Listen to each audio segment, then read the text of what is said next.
Nous sommes au théâtre Villaret à Lisbonne, en compagnie de Franck Desmet, un acteur français, un grand acteur français qui est venu présenter deux spectacles, Le Voyage au bout de la nuit et La Promesse de l'aube, les deux issus des livres éponymes. Alors, écoutez, expliquez-nous un petit peu quel est le fil conducteur entre ces deux spectacles et comment ça se passe. Alors, ce sont deux spectacles que j'ai créés à Paris. Le Voyage au bout de la nuit, parce qu'il m'avait extrêmement marqué quand j'étais gamin. J'avais pas tout compris, j'avais lu ça à 14 ans, découvert ça à 14 ans, cette langue tordue. On se demande ce qu'il a voulu faire, ce qu'il a voulu écrire. Il a l'impression qu'il écrit comme une gueule cassée, il casse la langue, il la tord. Mais ça m'avait marqué, et il y a une phrase que j'avais retenue, qui n'a cessé de me hanter depuis que j'ai 14 ans. On devient rapidement vieux, on s'en aperçoit à la manière qu'on a prise d'aimer son malheur malgré soi. Cette phrase m'a donné envie de rentrer dans l'univers de Céline, et bien m'en a pris, je crois, parce que ça vous marque à tout jamais. Et Romain Gary, c'est un auteur que j'ai découvert bien plus tard, mais c'est quelqu'un qui cache son identité, et c'est quelqu'un de tout aussi complexe que Céline, mais la violence n'est pas la même. Chez Gary, il y a énormément d'humour, il s'en sort d'ailleurs par l'humour, il y a de l'espoir, mais il y a aussi une intelligence forte, folle, et des fulgurances qui sont communes dans les deux textes. Céline, c'est un tourbillon de fulgurances. Gary, les fulgurances arrivent à des moments où on ne les attend pas. Et le rythme n'est pas le même. Je suis très sensible au rythme.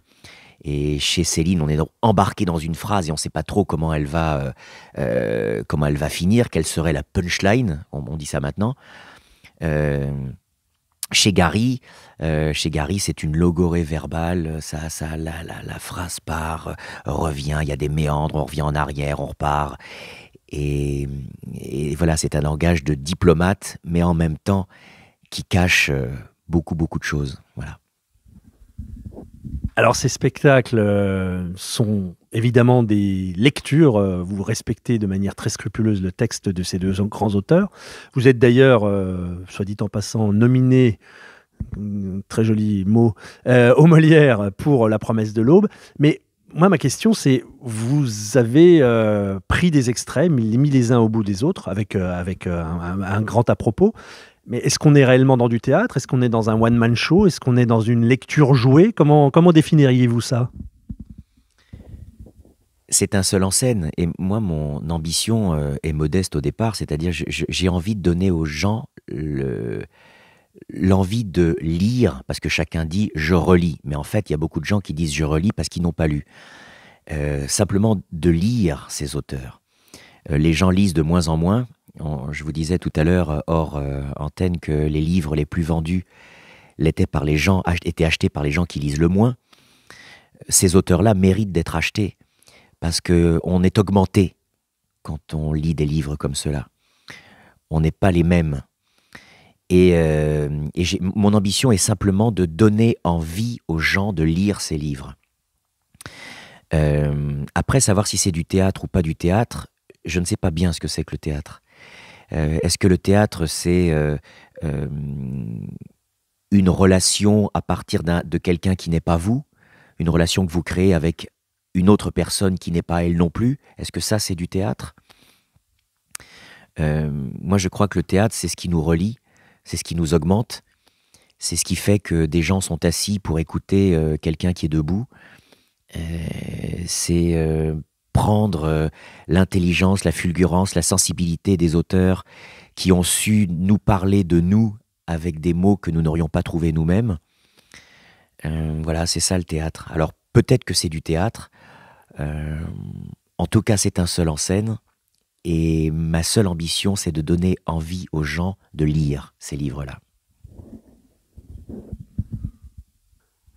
Est-ce que quand on est seul en scène, on a plus de risques, plus de trac, mais plus de plaisir? Ou finalement, c'est la même chose qu'avec des partenaires?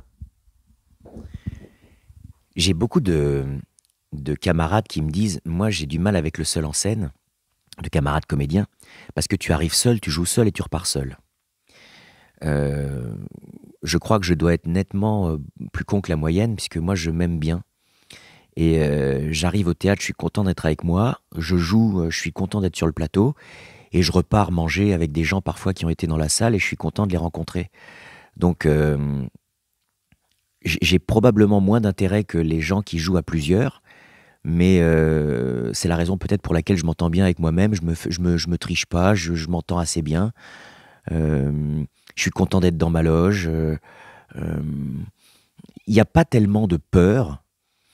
Il y a en revanche la volonté d'être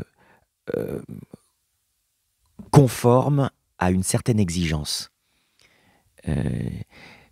J'ai beaucoup répété, je suis plutôt quelqu'un de besogneux, comme tous les gens qui n'ont pas beaucoup de talent.